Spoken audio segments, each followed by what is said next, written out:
سيدنا مولانا محمد তুরফারের ধুল লাগিয়া মুসা নবীর সম্মান বেড়ে যায় আমার নবীর জুতার ভুলে আল্লাহর আরশ ধন্য হয় আল্লাহুম্মা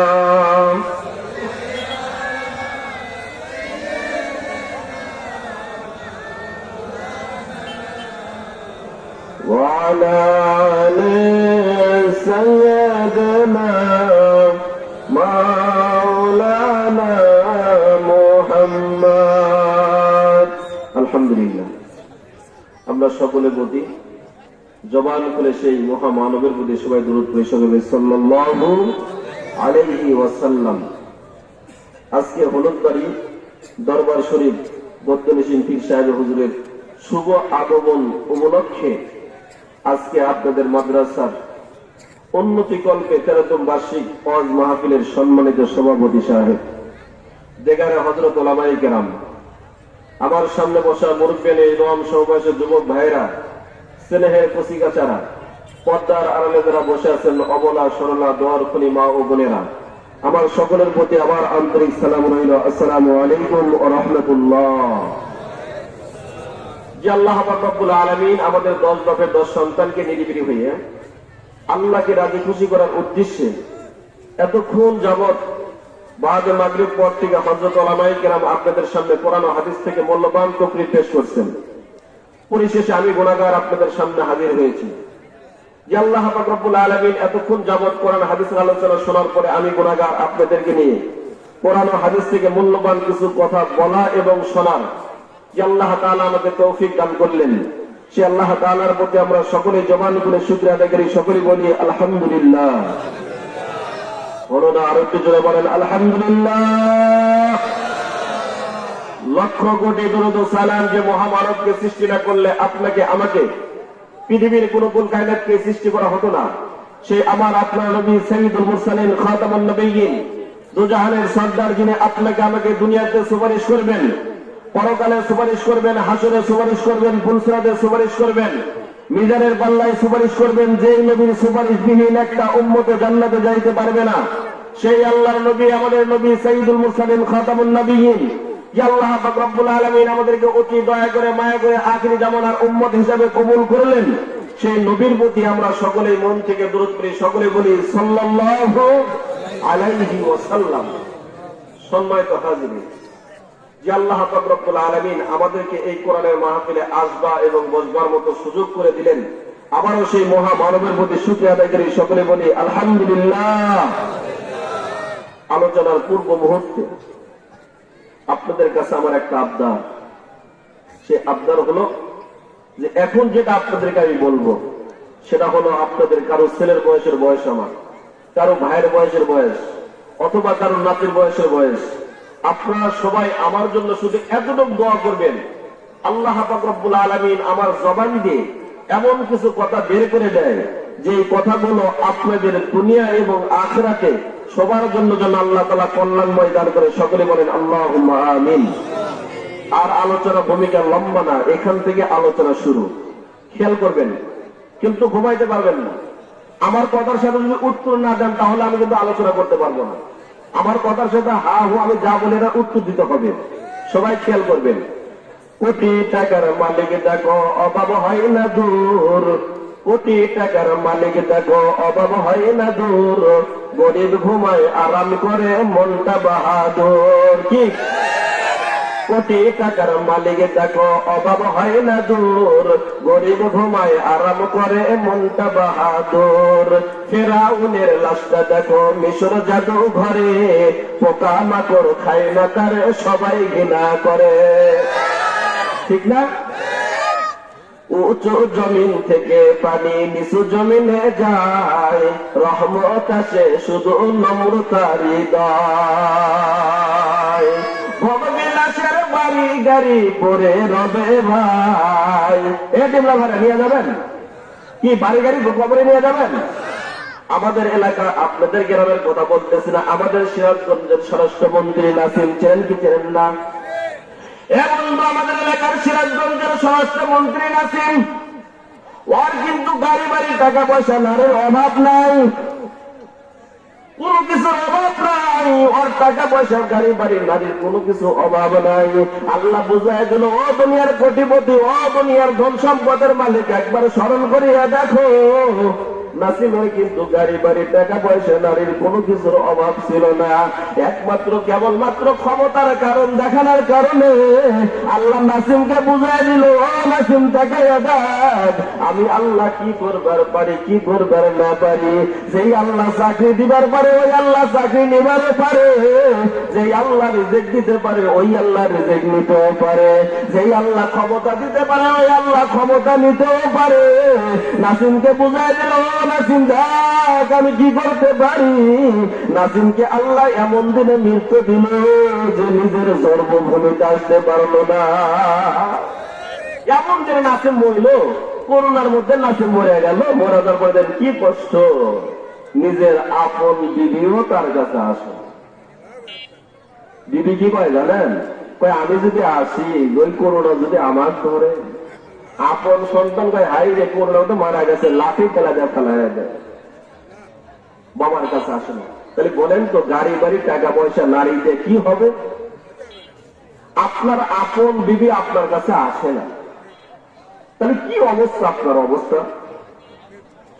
এই জন্য মুসলমান ভাইরা, আমার কথাগুলো হবে কোরআন থেকে।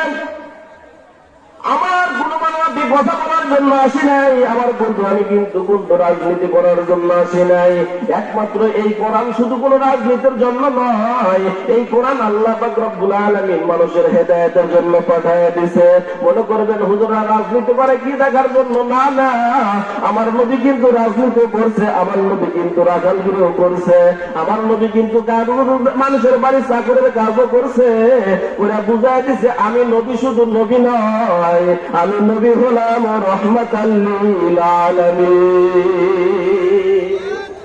আমি শুধু নবী নয়, শুধু দিন লালাদের নবী নয়, সারা পৃথিবীর জন্য আল্লাহ পাক রব্বুল আলামিন আমাদের নবীকে রহমাতাল লিল আলামিন বানায় পাঠাইছে।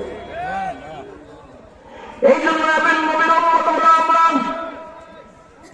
যে নবীকে আল্লাহ পাক রব্বুল আলামিন নবীকে বিশ্ব নবীকে বললেন, ও বন্ধু আমি তোমাকে দুনিয়ার বুকে পাঠাইলাম, তোমাকে আমি এমনি দুনিয়ার বুকে পাঠাই নাই। আমার নবীকে কতক্ষণ পর্যন্ত কেউ কখনো জাদুকর বলে নাই, আমার নবীকে ততক্ষণ পর্যন্ত কেউ মিথ্যাবাদী বলে নাই। আমার নবীকে সবাই ভালোবাসে একমাত্র স্বার্থের কারণ। যেই দিন আমার নবীর প্রতি আল্লাহ পাক রব্বুল আলামিন বললেন, এ বন্ধু তোমাকে নবী বানায় পাঠাইলাম, ও বন্ধু তোমার প্রতি একটা কোরআন নাযিল করতে চাই, এই কোরআন তুমি নিতে পারবা কিনা? আমার নবী ডাকতে বলে, বন্ধু রে ডাকতে পারো আমার হাবিব, এই কোরআন এমন একটা কোরআন, এই কোরআন যদি আপনি আমার উপর নাযিল করেন আমি কিন্তু কোরআনের ঘর সহ্য করতে পারবো না। আল্লাহ পাক রব্বুল আলামিন বললেন, হে আমার হাবিব আমি তোমার প্রতি এমন একটা কোরআন নাযিল করতে চাই, যেই কোরআন পাহাড়ের উপর নাযিল করলে পাহাড় সহ্য করতে পারবে না, যেই কোরআন গাছের উপর নাযিল করলে গাছ সহ্য করতে পারবে না, যেই কোরআন বিশাল বড় একটা জমিনের উপর নাযিল করলে কোরআন সহ্য করতে পারবে না। আল্লাহ পাক রব্বুল আলামিন নবীকে হিরায় গুহায় ডেকে নিয়ে গেলেন। যাওয়ার পর নবীকে জিবরাইল আমিন বুকের মধ্যে চাপ দিয়ে ধরে বললেন, এ নবী তুমি পড়ো ইকরা। নবী বললেন, আনা করি না, আমি পড়তে জানি না। নবী বললেন, আনা করি না, আমি পড়তে জানি না। জিবরাইল আমার বুকের সাথে চাপ দিলেন, বললেন, হে নবী আপনি পড়েন। নবী কান্না মাথা শুয়ে রাখবে, কই জিবরাইল বুকের জন্য এমন জোরে আমাকে চাপ দিছে রে জিবরাইল, মনে হয় আমার বুকের হাড়গুলো ভেঙে যাবে। ও জিবরাইল বুকের মধ্যে চাপ দিও না, আমি নবী পড়তে জানি না। এই নবী পড়তে জানে না, নবীকে দ্বিতীয়বার যখন বুকের মধ্যে চাপ দিলেন, চাপ দেওয়ার সঙ্গে সঙ্গে নবী বললেন, ইকরা বিসমি রাব্বিকাল্লাযী খলাক, খলাকাল ইনসানা মিন আলাক, ইকরা রাব্বুকাল আকরাম আল্লাযী আল্লামা বিল কলাম। এমন করতে করতে নবী যখন কোরআন তেলাওয়াত করা শুরু করিয়া দিল, আল্লাহ পাক রব্বুল আলামিন আমাদের নবীর প্রতি কোরআন নাযিল করিয়া দিল। নবীর প্রতি কোরআন যখন নাযিল করে দিলেন, তখন নবী হইল কি? দুশ্মন।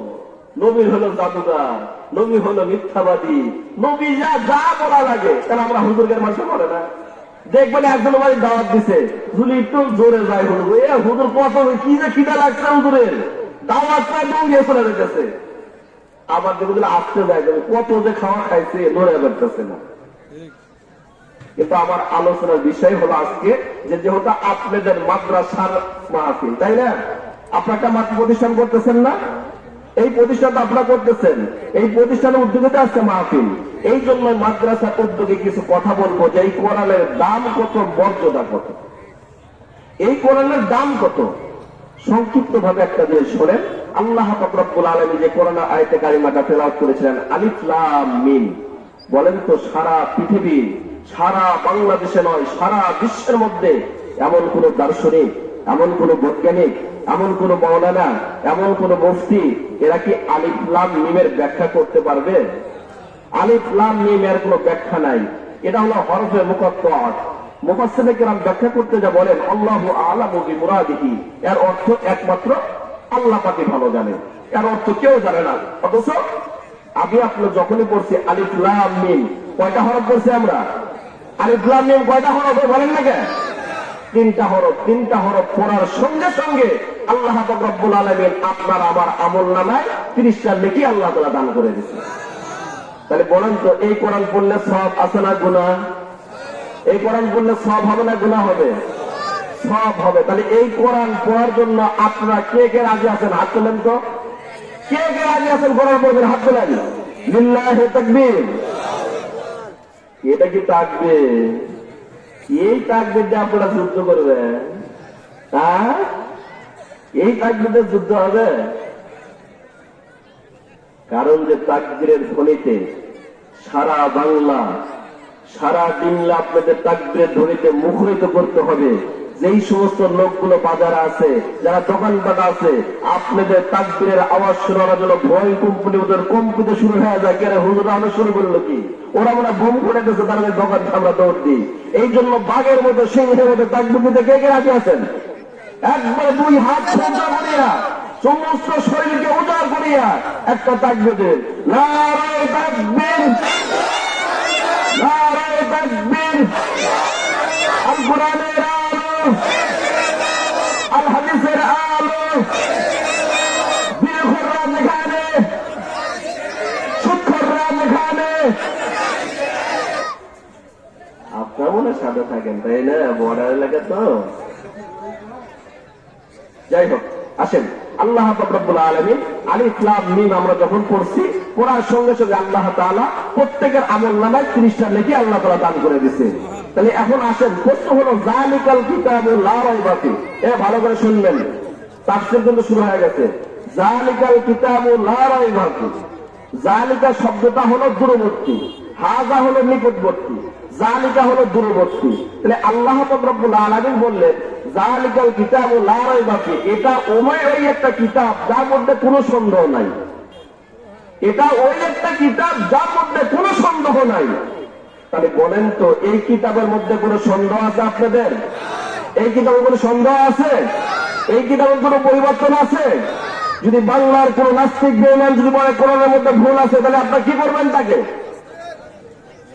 বাংলার একজন বাড়াইছিল না, বলছে কোরআনের মধ্যে মনে হয় ভুল আছে, বলছিল না? এটা কিন্তু আমার কথা না। এখন আপনাদের প্রশ্ন, যদি আপনার সামনে আপনার মাকে যদি বলে তোর মা জেনাখোর, বলেন তো আপনাকে ছেড়ে দিবেন? আপনার সামনে যদি বলে তোর বাপ হলো বদখোর, আপনি কি ছেড়ে দিবেন? তাই বাংলা তৌহিদে জিল্লার ভাইয়ের আপনারা বলেন, আপনার সামনে আল্লাহর কোরআনের মধ্যে যদি বলে ভুল আছে, ওই নাস্তিক যেই নাস্তিক হোক না কেন, ওই বেঈমান যেই বেঈমান হোক না কেন, আমরা জিল্লা তৌহিদে জগতে বলতে চাই, যেই বেঈমান বলছে আল্লাহর কোরআনের মধ্যে ভুল আছে, এই নাস্তিক বলছে আল্লাহর কোরআনের মধ্যে ভুল আছে, শুধু বাংলার সব জনতা ভাইয়া আমরা বলতে চাই, সংসদে পার্লামেন্টে ওই বেঈমানকে যেন ফাঁসি দিয়া আল্লাহ তারা যেন প্রমাণ করে যায় বাংলার জগতে কোরআনের মধ্যে কোনো ভুল নাই। কে কে রাজি আছেন তো হাত করে আল্লাহকে দেখা দেন। কারণ এই তাকবীর, এই জনতা, এই কোরআন শুধু আমাদের নয়, এই কোরআন এমন একটা কোরআন, যেই কোরআন দিয়ে রাষ্ট্র চলবে, যেই কোরআন দিয়ে দেশ চলবে, যেই কোরআন দিয়ে সংসার চলবে, এই কোরআন তো আমাদের কোরআন, এই কোরআন তো আমাদের নবীর প্রতি নাযিল হয়েছে, এই কোরআন তো নবী তো এমনি এমনি আমাদের কাছে আসে নাই। এই জন্য মুসলমান ভাইরা আমার, আল্লাহ পাক রব্বুল আলামিন এই কোরআনকে বুঝাইলেন যালিকাল কিতাবু লা রাইবা ফিহি, এটা ওই একটা কিতাব যেই কিতাবের মধ্যে কোনো ভুল নাই। তাহলে এখন আপনাদের কাছে আমার প্রশ্ন, এই কোরআনের দাম কত, এই কোরআনের মর্যাদা কত? অবন্ধ হাসি খেলায় সময় কাটায় দিলাম, দেখেন চোখে পানি রাখতে পারবেন না। এই কোরআন শিক্ষা করার জন্য আমাদের বাংলাদেশের একজন পীর ছিলেন উজানি কারি ইব্রাহিম রহমতুল্লাহ আলাইহি। সর্বপ্রথম এই বাংলাদেশ থেকে হযরত উজানি কারি ইব্রাহিম কোরআন শিক্ষা করার জন্য ভারতের সাহারানপুর মাদ্রাসায় গেলেন কোরআন শিক্ষা করার জন্য। উজানিকারী ইব্রাহিম সাহারানপুর মাদ্রাসা গেলেন কোরআন শিক্ষা করার জন্য। উজানিকারী ইব্রাহিম যে ওস্তাদের পাশে বসে আল্লাহর কোরআন তেলাওয়াত করতেছে, হঠাৎ করে উজানিকারী ইব্রাহিম তাকায় দেখে, উজানিকারী ইব্রাহিম তাকায় দেখে তার প্রিন্সিপালের কাছে একজন একটা চিঠি নিয়ে আসছে।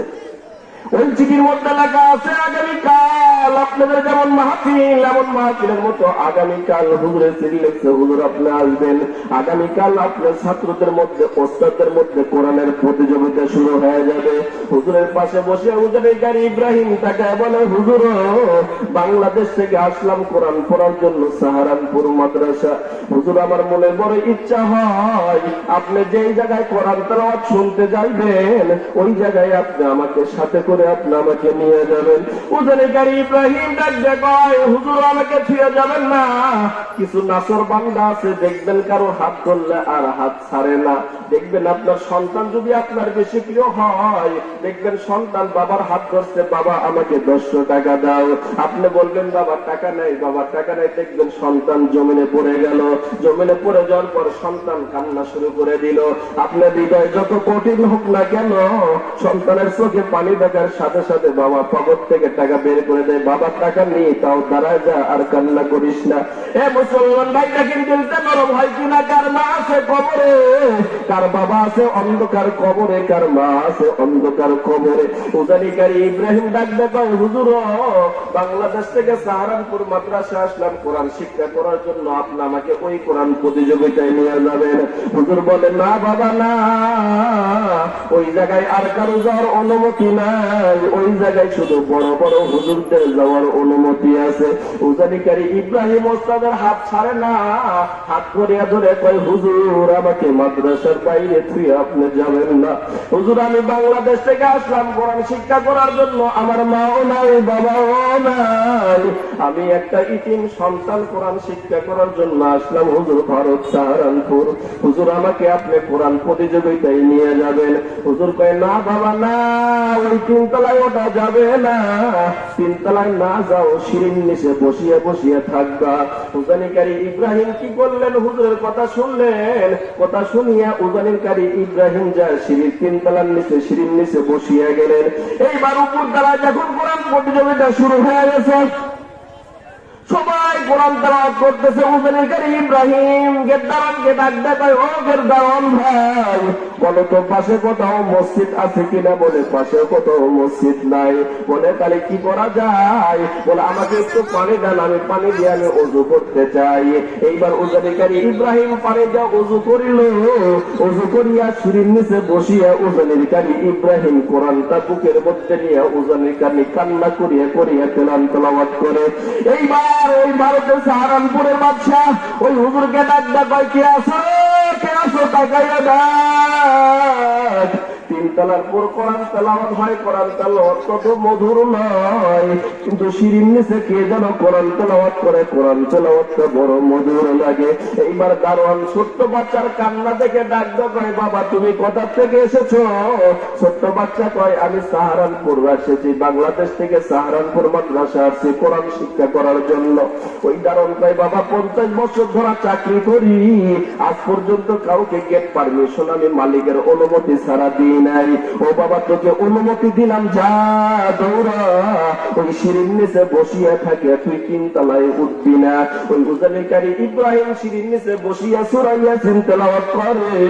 ওই বাদশা 3 তলার পুর থেকে নামিয়ে এসে উজানিকারী ইব্রাহিমকে বুকের মধ্যে আটকিয়ে ধরে, আটকিয়ে ধরে ডাক দেয়, বাবা তোর স্থান তো নিচে না, তোর স্থান তো বড় উপরে 3 তলায়, তুই নিচে বসিয়া বসিয়া কোরআন তেলাওয়াত করিস কি দেখার জন্য?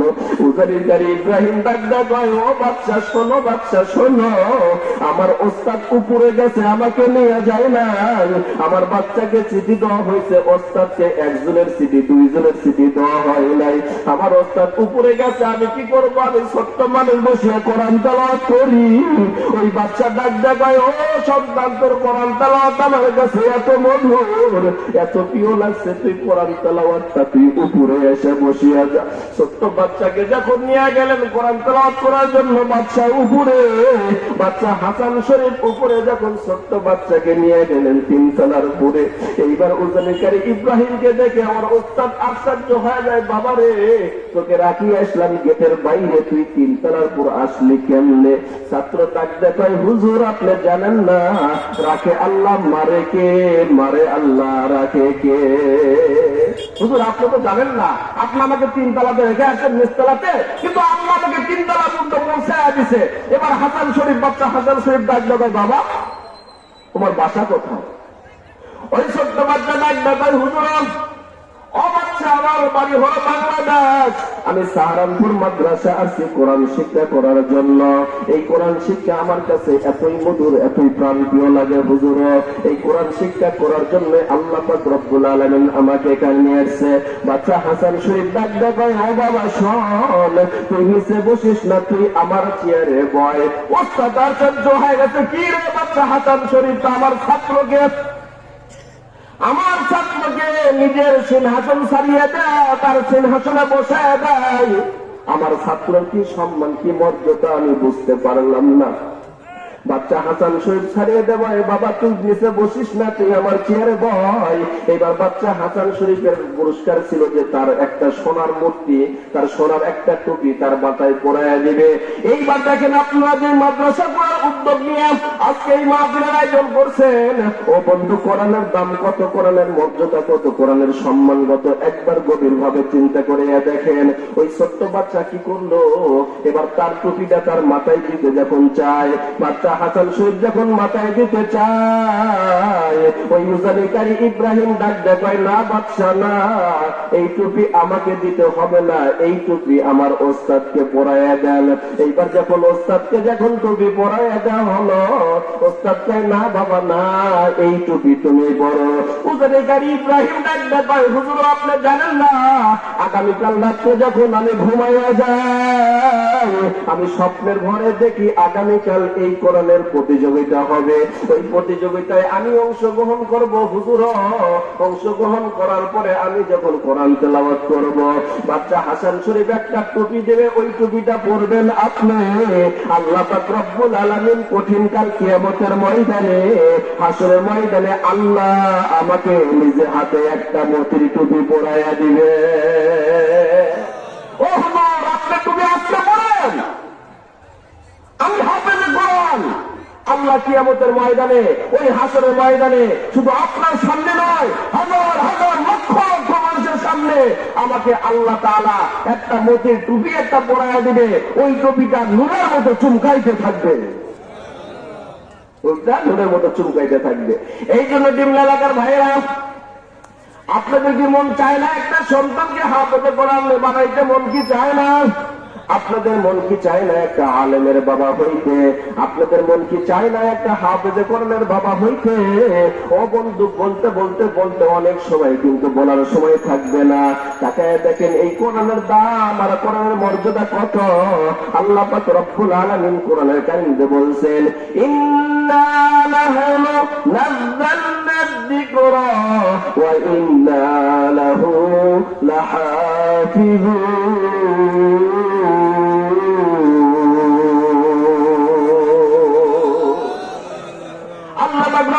বললেন, বান্দা এই কোরআন আমি আল্লাহ তাআলা নাযিল করেছি তোমাদের উপরে, শুধু এই পাতার কোরআনটা থাকবে তোমাদের কাছে। আমি আল্লাহ এই কোরআনের হেফাজতের দায়িত্ব রেখে দিলাম আমি আল্লাহ আমার কাছে। ও বন্ধু, তাকে দেখেন আপনার বাড়ির পাশে মাদ্রাসার ছোট্ট একটা বাচ্চা, ওই বাচ্চা কোরআন তেলাওয়াত করে ওর বয়স 40 বছর হয়ে যায়, ওর বছর 20 বছর হয়ে যায়, 80 বছর হয়ে যায়। বলেন তো আজ পর্যন্ত কোন হাফেজে কোরআন কি কোরআন ভুলে গেছে? একটা হাফেজে কোরআন কিন্তু কোরআন ভুলে যায় নাই। কিন্তু যতই বাংলা শিক্ষিত হোক না কেন, আমি হোক, বিডিআর হোক, যা হোক না কেন, বড় ডাক্তার কোপরা যা হোক না কেন, ওদেরকে জিজ্ঞাসা করবেন, ও ডাক্তার সাহেব বলো তো তোমার কামাই কাজের কি অবস্থা? ডাক্তার বলবে না, অবস্থা ভালো না। বলে কে? বলে রুগীর অবস্থা ভালো না, আমার বাজারের খবর নাই। ডাক্তারকে বলবো, ডাক্তার কি খবর? বলে না, অবস্থা ভালো না। বলে কে? বলে রুগী নাই, বাজারের খবর নেই। একটা মসজিদে হুজুরকে জিজ্ঞাসা করবেন, ও হুজুর আপনার কি খবর? হুজুর বলবে আলহামদুলিল্লাহ আমার খুব ভালো অবস্থা, খুব ভালো। কিন্তু হুজুরের বেতন 6,000 টাকা, কিন্তু 6-9 মাস বাকি। ঠিক না? হুজুরের বেতন 6,000 টাকা, 6-9 মাস বাকি। তারপরে হুজুরকে জিজ্ঞাসা করবেন, ও হুজুর আপনার কি খবর? হুজুর বলবেন না না, আমার খবর আলহামদুলিল্লাহ খুব ভালো। বলে বেতন নাই? বলে আলহামদুলিল্লাহ খুব ভালো। ও বন্ধু, বুঝাবার জন্য বলি, অহংকার না, গৌরব না, তোমাদেরকে বুঝার জন্য বলি। দেখো এই দুনিয়ার মধ্যে কি হইতেছে আর কি হইবে। এই যে বলছে আস্তিক আর নাস্তিক কাদেরকে বলা হয়? আস্তিক বলা হয় যারা এক একত্ববাদ আল্লাহকে বিশ্বাস করে। নাস্তিক বলা হয় যারা এক খোদাকে বিশ্বাস করে না, 2 খোদা 3 খোদাকে বিশ্বাস করে। ও মুসলমান, এর মধ্যে যদি আমি বলতে চাই যে তোমাদের মধ্যে কারা আস্তিক আর কারা নাস্তিক, তাকায় দেখো।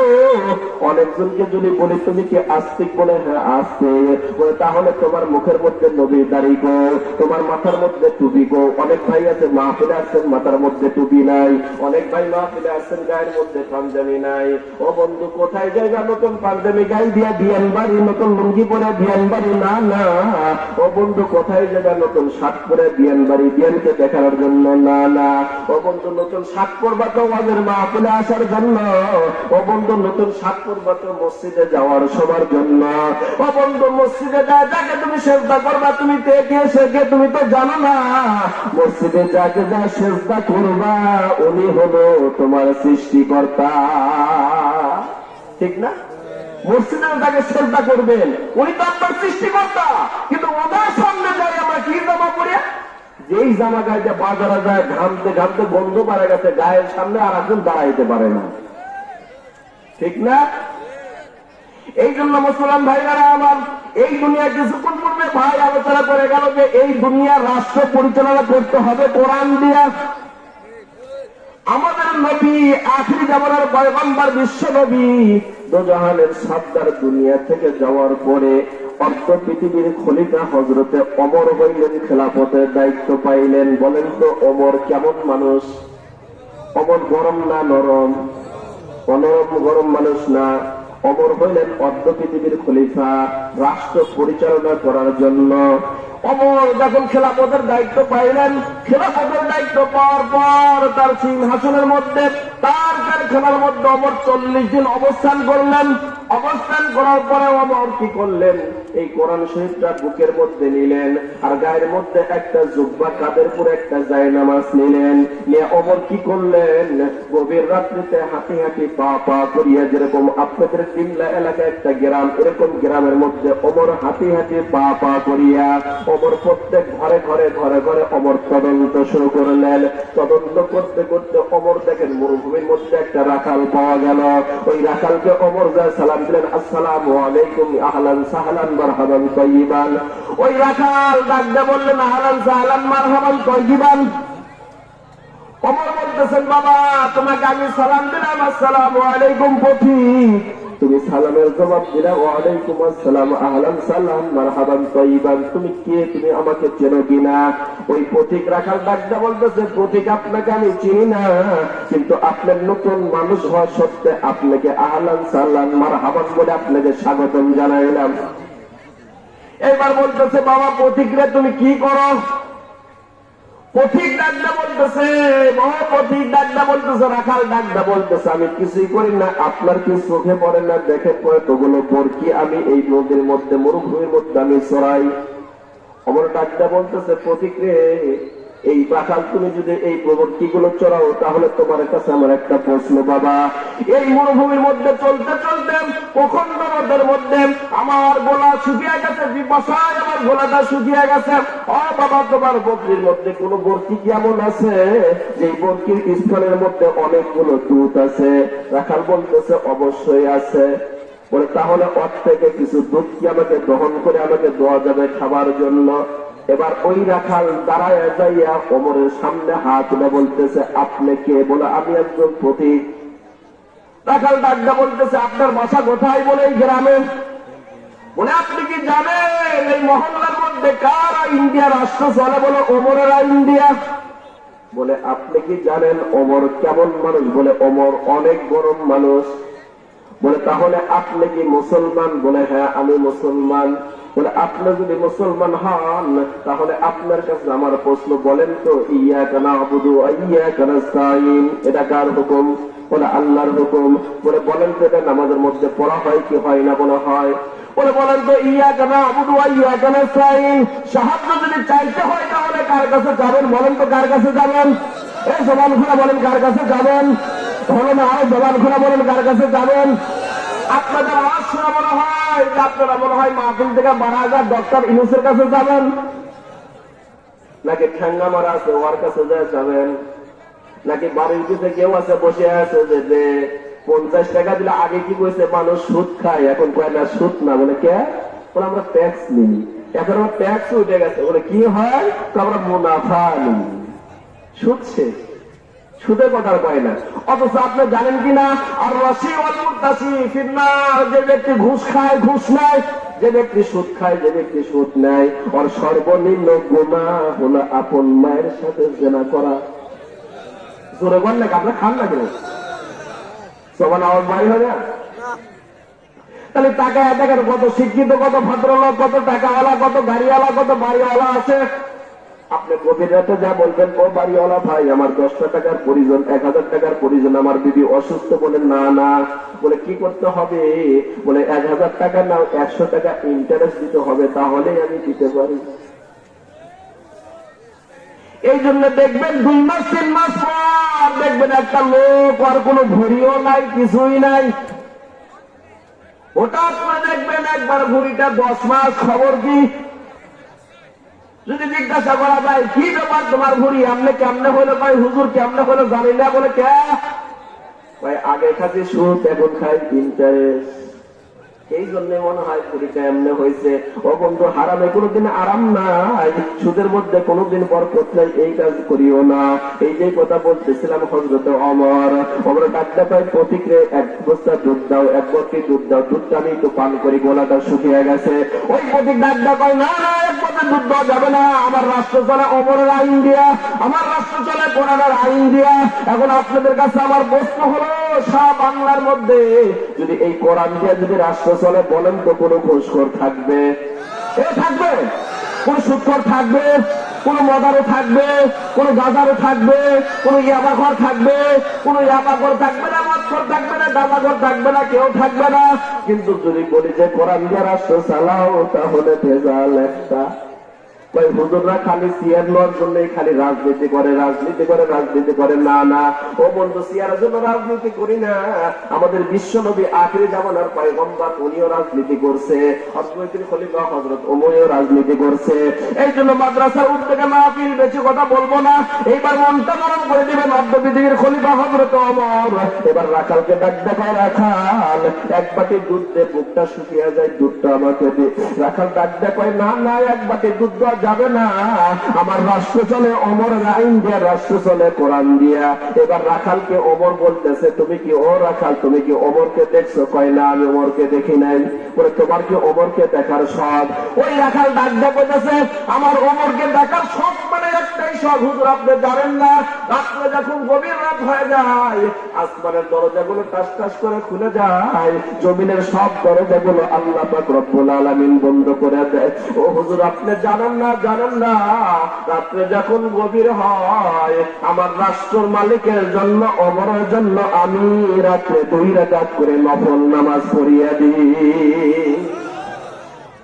এ বন্ধু সেই রাষ্ট্রের মানুষ তার নেতার জন্য নামাজ পড়ছে, আর আমার মন মানুষ কি করে, নেতার জন্য নামাজ তো দূরের কথা, ওরা নেতার জন্য এমন দোয়া করে, নেতা কোন দেশে থাকে আল্লাহ পাকি ভালো জানে। এই জন্য আমি কোন রাজনীতি করার জন্য আসি নাই, শুধু একটা কথা বলে যাই, কবি বলেন নৌকা আর ধানের শীষ দুই সাপের একই বিষ। এ নৌকা আর ধানের শীষ দুই সাপের একই বিষ, মাঝখান থেকে যোগ নিল কত জামাত লীগ তবলিগ লীগ, কত সরমনাই আর বরিশাল, সব যোগ দিয়ে দেখা যায় যার যার ক্ষমতা তার তার কাছে। আল্লাহ কিন্তু এটা বলে নাই, আল্লাহ বলছে আল ইয়াউমা আকমালতু লাকুম দীনাকুম ওয়া আতমামতু নি'মাতি রাদিতু লাকুমুল ইসলাম। আল্লাহ পাক রব্বুল আলামিন বিদায় ভাষণ সহ বলে গেছে, ও মালিক তোমার কাছে বলতে চাই, ও রাষ্ট্রের মালিক তোমরা তাকায়া দেখো, আমার সিংহাসনের বিদায় ভাষণের সময় তোমাদের আছো, বলো তো আমার ইসলাম ধর্ম পরিপূর্ণ তোমাদের কাছে আমি পৌঁছায় দিছি কিনা? তা কি বলছে তাই বলে না, বলছে আমি পৌঁছায় দিছি কিনা? এক বাক্যে সাহাবায়ে কেরাম বলছে জি হুজুর আপনি সব পৌঁছায় দিছেন। আমাদের নবী বললেন আমার মনে হয় আর সময় নাই, মনে হয় আমি এই জগৎ থেকে বিদায় নিয়ে চলে যাব। ও বন্ধু, সাহাবায়ে কেরাম কেমন নবীর প্রেমিক ছিল, হযরত ওমর কেমন নবীর প্রেমিক ছিল, আবু জেহেল উতবা সাইবা নবীকে এত কষ্ট দিছে, তারপরে নবী কখনো বদ্ধ করেন নাই, তারপরে নবী তাদের জন্য দোয়া করছেন। তারা নবীর কেমন প্রেমিক ছিল, আর আমাদের দেশের নেতাদের জন্য আমরা কেমন প্রেমিক? আমাদের দেশের নেতার জন্য আমরা এত প্রেমিক, এত প্রেমিক, রাত্রে বাজারে গেলেই আমরা চিন্তা করি চাউলের দাম 70, আলুর দাম 200, কাঁচামরিচের দাম 250, খাইবে কি? এই জন্য বন্ধু চিন্তা কোনো কারণ নাই। আল্লাহ বলল ও বান্দা এই দুনিয়ার মধ্যে এমন একটা শাসনতন্ত্র আসবে, ওমরের মতো সিংহাসনের মতো গর্জন দিয়ে রাষ্ট্র চালাইবে। অদ্যবিদের খলিফা বললেন ও রাখাল তোমার কাছে দুধ নাই? রাখাল বলে আমার কাছে দুধ নাই, ওমরকে আমি দেখতে চাই। ও বন্ধু ওমরকে দেখতে চাই রাখাল, আগামীকাল সকালবেলা রাখাল যাবে ওমরের কাছে দেখা করার জন্য। এইবার তাকায় দেখেন ওমর যাবে দেখা করার জন্য, কিন্তু বলেন তো তোর পাহাড়ের মুসা নবী কার সাথে সাক্ষাৎ করতে গেছে? বলেন কার সাথে সাক্ষাৎ করতে গেছে? আল্লাহর সাথে দূর পাহাড়ে মুসা নবী সাক্ষাৎ করতে গেছে। সাক্ষাৎ করবার যাওয়ার সময় প্রতি মুহূর্তে রাস্তার মধ্যে একজন পালিক বলতেছে হুজুর কই যান? বললো অর্থপৃথিবী আমি যাইতেছি আল্লাহর কাছে সাক্ষাৎ করার জন্য। বলে হুজুর আপনার কাছে আমার একটা প্রশ্ন। বলে কি? বলে আপনি কি আল্লাহর কাছে যাইবেন? বলে আমি আল্লাহর কাছে যাব। বলে তাহলে আমার 1টা টাকা আপনি আল্লাহর কাছে নিয়ে যা দিবেন। বলে কে? বলে 1টা টাকা আমি আল্লাহকে দান করলাম। এইবার মুসা 1টা টাকা নিয়ে তুর পাহাড়ের দিকে রওনা।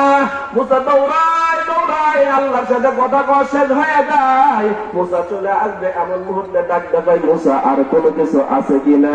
কই না আর কোনো কিছু নাই। বলে আছে কিনা? বলে না আর কোনো কিছু নাই। আল্লাহ বলে দেখো তো 1টা টাকা তোমাকে কেউ দিছিল কিনা? বলে হ্যাঁ 1টা টাকা দিচ্ছে, আমার মনে নাই। বলে দাও।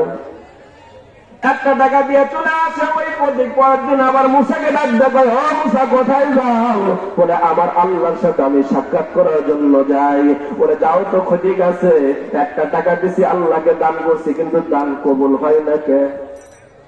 আমরা অনেকে বলি না হুজুর এত দোয়া করেন দোয়া কবুল হয় না, বলি না? এইবার মুসাকে বলতেছে আল্লাহকে দিলাম 1টা টাকা, কিন্তু ওই টাকা দান করলাম, দান কবুল হইল কিনা? আল্লাহর কাছ থেকে টাকা ফেরত নিয়ে এসে মুসা আল্লাহর সাথে কথাবার্তা বলে দেবে। সে আসার সময় আল্লাহ বলতেছে মুসা কি বলবো? আল্লাহ 1টা টাকা ফেরত দাও। বলে কে? বলে তোমার বান্দা বলতেছে দান কবুল হয় না, টাকা ফেরত দাও। আল্লাহ বলতেছে টাকা ফেরত দেবো শর্ত একটা। বলে কি? বলে এই টাকা ওই পাগলকে নিয়ে যা দিবি, কিন্তু দোয়ারকে পাগলকে বলবি যে পাগল এই টাকা দেয় যেই বাজারই করুক না কেন, কিন্তু টাকা থাকবে পাথরের পাল্লায়, আর যে কোন জিনিস নিবে ওটাই ওজন দিয়ে ওই পাগলা গুলো জিনিস কেনে। মুসা টাকা নিয়ে এসে পাগলা গাছ দিছে। পাগলা বলেছে যাই বড় উপকার হইল, আল্লাহ টাকা দান করেছিলাম, দান কবুল হয় নাই, বিদায় আল্লাহ থেকে টাকা ফেরত নিয়ে এসলাম। আমার বাসায় মানুষ আসছে বাজার করার টাকা নাই, আল্লাহর টাকা নিয়ে আমি বাজার করার জন্য যাব। এই টাকা নিয়ে বাজার করে যাব সর্বপ্রথম কাছে কোষাইয়ের দোকানে। ডাকতে বলতেছে কোষাই ভাই। বলে কি? বলে আমাকে 1টা টাকা বিনিময়ে আপনি আমাকে একটা গোস্ত দেন। কসাই বলতেছে পাগল হয়ে গেছে, 1 টাকার বিনিময়ে কি কসাই গোস্ত দেওয়া যায়? বলে হ্যাঁ গোস্ত দেওয়া যাবে, আমাকে 1 টাকার বিনিময়ে আপনি গোস্ত দেন। এইবার যখন গোস্ত কিনতে চায়, এবার পাথরটা নামা দিয়ে 1 টাকার পয়সা পাথরের পাল্লায় উঠায় দেয়। বলেন তো গোস্তর দোকানে 3-4 জন মানুষ থাকে না? 3-4 জন থাকে, একজন গোস্ত কেটে দেয়, একজন ব্যাগে উঠায় দেয়, এর মধ্যে একজন হাত দিয়ে চুরি করে দিয়ে যায়, ওর মধ্যে আবার একটা তেল নেওয়ার প্যাকেট আছে দাও চুরি করে দিয়ে যায়, দিয়ে আপনাকে ব্যাগে উঠায় দেয়। এইবার মুখোশাই সব গোস্ত কাটা বাদ দিয়া পাগলাটা ফোকরাটা দিয়া তাই পাল্লার পর উঠায় দিয়ে বলতেছে দে পাগলাকে তাড়াতাড়ি বিদায় করে দে, তাছাড়া পাগলা সরবে না। এবার ওই ফোকরা যখন উঠায় দেয়, আল্লাহর কুদরত শুরু হয়ে গেছে। কবুলিয়াতের টাকার দাম কত রে বন্ধু? দেখেন আল্লাহর কারিশমা শুরু হয়ে গেছে। একটা ফোকরা যখন উঠায় দিল, উঠায় দেওয়ার সঙ্গে সঙ্গে টাকার পাল্লা নিচেই থাকে, ফোকরার পাল্লা উপরে। সুবহানাল্লাহ। এইবার টাকার পাল্লা নিচে থাকে, ফোকরার পাল্লা উপরে। আর একজন রাগ করে পায় কলজা জ্বালা বরাবর দিয়ে দে। আর একজন কলজা জ্বালা বরাবর যখন দিয়ে দেয়, দেখে ওই 1 টাকার পাল্লা নিচে জমিনে আটকে থাকে, গোস্তর পাল্লা ওজন হয়ে থাকে, আর নিচে নামে না। আর একজন ডাক দেয় পায় না না রে না, পুরো গোস্ত উঠায় দে, দাড়ি পাল্লা সরা, ওই যে খড়ি মাপে ওই দাড়ি পাল্লা নিয়ে এসে গোস্ত উঠে দে, টাকার মধ্যে কি আছে তাই না দেখে ছাড়বো না। এবার যখন বড় দাড়ি পাল্লা নিয়ে এসে উঠায় দিল, 1 টাকার পাল্লা জমিনেই থাকে, কিন্তু গোস্তর পাল্লা উপরে উঠে যায়। বিমলার এলাকার ভাইরা বলেন তো কবুলিয়াতের টাকার দাম আছে কি নাই? কবুলিয়াতের টাকার যদি 1 টাকার দাম যদি এত হয়, তাহলে আপনাদের কাছে আমি 10টা মিনিট আপনাদের কাছে আমি ভিক্ষা চাই নেব। মুসার সাথে যদি 1 টাকা দান করে যদি এত সম্মান এত মর্যাদা পায়, ওই টাকার দামটা যদি এত বেশি হয়, এই হাজার হাজার জনতার মধ্যে আমি একটা জিনিস দেখতে চাই। সর্বপ্রথম কে আছেন মার পাগল, কে আছেন বাবার বুঝি ও বরকত? আপনারা সবাই কেমন আছেন? রাত্রি অনেক হয়ে গেছে। আসলে আলোচনার পূর্ব মুহূর্তে সব জায়গায় আমি 2-1টা কথা বলি, যে 2-1টা কথা না বললেই নয়। আমরা এতক্ষণ যাবৎ যারা বসে আছি এখানে, বলেন তো আমরা কার জন্য বসে আছি? আমার জন্য বসে আছেন? আমার কথা শোনার জন্য? একমাত্র কিন্তু কোরআনের মহব্বতে, নবীর ভালোবাসার জন্য আপনারা বসে আছেন, তাই না? তাহলে বলেন তো, যদি মসজিদে দাঁড়ান, নামাজে যদি দাঁড়ায় যান, বলেন তো মাঝখানে যদি ফাঁকা থাকে, কাতার কি সোজা হয়? কাতার যদি সোজা না হয়, নামাজ কি হয়? তাহলে আপনারা যারা এই যে এলোমেলো ভাবে করছেন, বলেন তো মাহফিল কি সৌন্দর্য হয়েছে না অসৌন্দর্য হয়েছে? শুধু আমাকে দেখানোর জন্য না, 1 মিনিট আল্লাহকে রাজি খুশি করার উদ্দেশ্যে মাহফিল সৌন্দর্য করার জন্য একটু আপনার সামনের দিকে আগে আসেন, একটু আপনারা হরকত করেন, সামনের দিকে আগে আসেন। আমি আপনাদের সামনে আলোচনা শুরু করবো, কিন্তু তার পূর্ব মুহূর্তে কিছু সময় একটু আপনার আগে আছেন, কিছু অনেক ভাই দাঁড়ায় আছে, ওনাদেরকে বসার সুযোগ করে দেন। সামনে সবাই আছেন ভাই, কথা বলবেন না, কেউ কথা বলবেন না, কেউ কথা বলবেন না। কথা না বলে সামনের দিকে আগে আসেন, মাহফিলের আদব রক্ষার জন্য সামনের দিকে আগে আসেন। এখন আপনাদের সামনে আমার প্রশ্ন হলো, আপনারা নীলফামারী ডিমলা এলাকার ভাইরা বলেন তো মুসলমান কয় প্রকার? বলেন মুসলমান কয় প্রকার? 2 প্রকার। বলেন তো 2 প্রকার মুসলমান, 1 প্রকার আস্তিক আর 1 প্রকার নাস্তিক। আল্লাহ পাক রব্বুল আলামিন এই জগতে মানুষকে বানাইছে জোড়া জোড়া, তাই বানাই নাই? একটা পুরুষ আর একটা নারী। বলেন তো আর একটা তৃতীয় লিঙ্গি আছে, ওর নাম কি? তৃতীয় লিঙ্গে একটা পুরুষ আছে না? এই যে বাসে দেখবেন, বাস স্ট্যান্ডে দাঁড়াইলে দেখবেন ওরা গাড়িতে উঠে বিনা টিকিটে টাকা না দিলে ওখানে কোনো আপেল নেই, টাকা নিবেই আপনার কাছে। এরা কারা বলেন তো? হিজড়া। বলেন তো হিজড়ারা ঘরে থাকে না বাইরে থাকে? ওরা বাজারে থাকে না ঘরে থাকে? জোরে বলেন নাকি আপনাকে হিজড়া? ওরা ঘরে থাকে না বাজারে থাকে? তাহলে আমার কাছে, আপনাদের কাছে, বিবেকের কাছে আমার প্রশ্ন, আপনার ডিমলা এলাকার ভাইরা এখনো মেলার মধ্যে, চাষতলে, রাস্তাঘাটে যারা ঘুরতেছেন, এখন আপনাদের জবান খুলে বলবেন ওরা হিজড়া না পুরুষ? জোরে বলেন হিজড়া না পুরুষ? আমি খুতবা শেষ করার পূর্ব মুহূর্তে জানতে চাচ্ছি, যদি আপনার ডিমলা এলাকার ভাইয়েরা সবাই যদি পুরুষ হয়ে থাকেন, কেউ মেলার মধ্যে থাকবেন না। যদি পুরুষ হয়ে থাকেন, কেউ মেলার মধ্যে থাকবেন না। আর যদি আপনার হিজড়া হন, আগামীকাল মাহফিল আমার দিনাজপুর চিরিবন্দর। আমি বলবো যে কালকে ডিমলাতে গেছিলাম, যা ওখানে হাতে গোনায় কিছু মানুষ পুরুষ পাচ্ছে, তাদের সব হিজড়া। এই জন্য হিজড়া যদি না হতে চান, 1 সেকেন্ডের মধ্যে মেলার থেকে সবাই মাহফিল আসবেন। 1 সেকেন্ডের মধ্যে মেলার থেকে মাহফিল আসবেন। যারা গেটে তারা আছেন, যদি হিজড়া না হন, পুরুষ হন, তাহলে মাহফিলে বসবেন। হিজড়াদের কাম কিন্তু জানলা ফুসি করা, হিজড়াদের কাম কিন্তু রাস্তাঘাটে ঘোরা, হিজড়াদের কাম কিন্তু ট্যাক্স আদায় করা। তাই আপনার যদি হিজড়া হতে না চান, রাস্তা মাহফিলের গেট পরিষ্কার করুন। যদি আপনার হিজড়া হন, বাজারে চলে যান। আর যদি পুরুষ হন, করেন মাহফিলে অতি দ্রুত এসে বসে পড়ুন। আপনার সবাই আমার সাথে একমত? আলোচনা চলবে। আপনারা মনে করছেন অনেকেই যে হুজুর তো একবার ছোট্ট মানুষ, হুজুরকে দিচ্ছে প্রধান বক্তা, হুজুর না জানে কি বা করিবে। আর সে সিরাজগঞ্জ থেকে এই পিচ্ছি মানুষ কি করবে? আপনাদের দেশে মরিচ আছে না, বিন্দি মরিচ? আবার ভারতে কিছু ডায়োজে কি করে ভাই হাইব্রিড মরিচ আছে না? হাইব্রিড মরিচ যত মোটা তাজা হয়, ওর কোনো ঝাল আছে। বিন্দি মরিচ যত ছোট হয়, ওর কিন্তু ঝাল দেখবেন কারেন্টের মতো, তাই না? সিরাজগঞ্জ থেকে আসছে শুধু খেলনা করার জন্য আসি নাই। আর আপনারা আমাকে আনছেন, আবার মুখ দেখে আপনারা আনেন নাই। এখানে আবার সে হাজারো যোগ্যতাবান আলেম, আপনাদের প্রবীণ আলেম ঘরের মধ্যে বসে আছে। আবার সে অনেক যোগ্যতাবান শিক্ষিত ব্যক্তি এই স্টেজে বসে আছে। আমি তাদের জুতো পাওয়ার যোগ্যতা আমার মধ্যে নাই, আমার তাদের ছাত্র হওয়ার যোগ্যতাও নাই। শুধু একমাত্র কেবলমাত্র আল্লাহর কোরআন দিলের মধ্যে আছে, আল্লাহর কোরআন শিক্ষা আছে, নবীর হাদিস আছে, বিধায় সম্মান দিয়ে আমাকে এই চেয়ারে আপনারা বসাইছেন। কি বলেন, ঠিক না? এই কোরআনের ইজ্জতের খাতে আপনারা আমাকে এখানে বসাইছেন। আপনাদের আলোচনার পূর্ব মুহূর্তে আপনাদের কাছে আমার প্রশ্ন, আমি যতক্ষণ এই স্টেজে থাকবো, আপনারা থাকবেন না ভাববেন? থাকবেন না ভাববেন? এই ওয়াদা কাকে দিলেন? এই ওয়াদা কিন্তু আমরা আল্লাহকে দিলাম। যদি আপনারা আমাকে ফিরে দিলে স্টেজ থেকে উঠে দেন, তাহলে কিন্তু আপনারা আল্লাহকে ধোঁকা দিলেন, আমাকে না। ঠিক আছে তো? এখন আলোচনা শুরু হবে ইনশাআল্লাহ।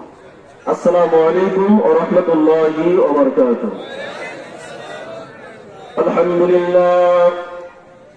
আলহামদুলিল্লাহিল্লাযী জাআলা আশ-শামসা ওয়াল কমারা বিহিসবান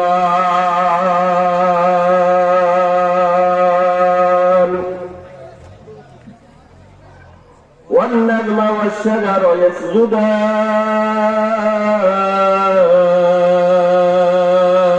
ইয়াসজুদান كما فضل مكانا على مكان كما فضل زمانا على زمان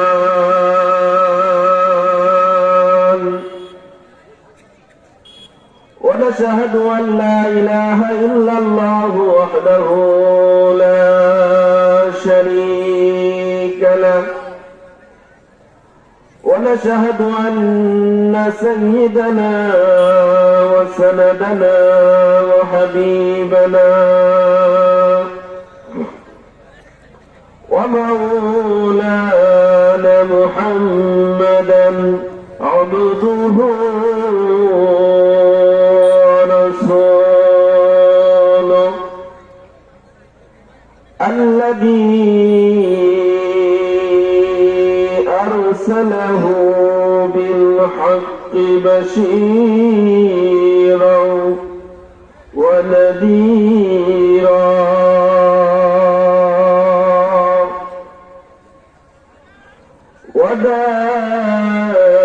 وداعيا إلى الله بإذنه وسراجا منيرا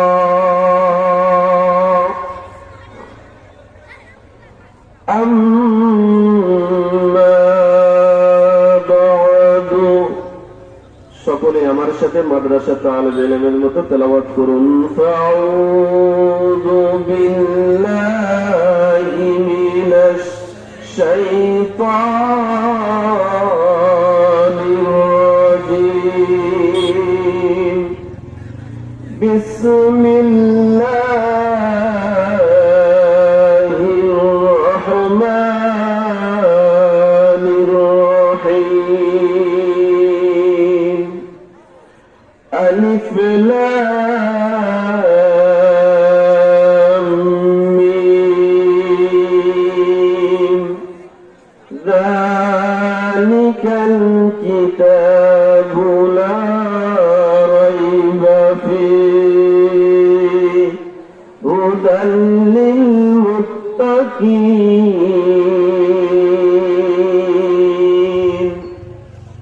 وقال النبي رسول الله صلى الله عليه وسلم لا يقعد قوم يذكرون الله إلا من حبتهم الملائكة وغشيتهم الرحمة ونزلت عليهم السكينة أو كما قال النبي عليه الصلاة والسلام إن الله وملائكته يصلون على النبي يا أيها الذين آمنوا صلوا عليه وسلموا تسليما. اللهم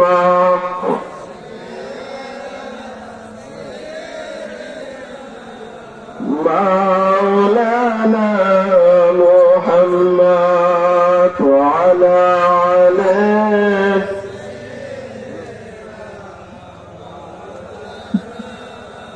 এক সেকেন্ড দাঁড়ান, একটু দাঁড়ান, এক সেকেন্ড। আপনাদের কি ক্ষুধা লাগছে? আমার চেয়ে কিন্তু বড় বক্তা একটা আপনাদের আছে, তাবারও কিন্তু গরম তাবারও কিছু আপনাদের জন্য অপেক্ষা করতেছে, বিরিয়ানি। তাও শুনলাম গরু জবাই করে আপনাদের খাওয়াবে। এই জন্য জবানকে বন্ধ না রেখে আল্লাহকে রাজি খুশি করার উদ্দেশ্যে সবাই জবান থেকে, দিল থেকে আমরা নবীর প্রতি দরুদ পড়ব। আল্লাহুম্মা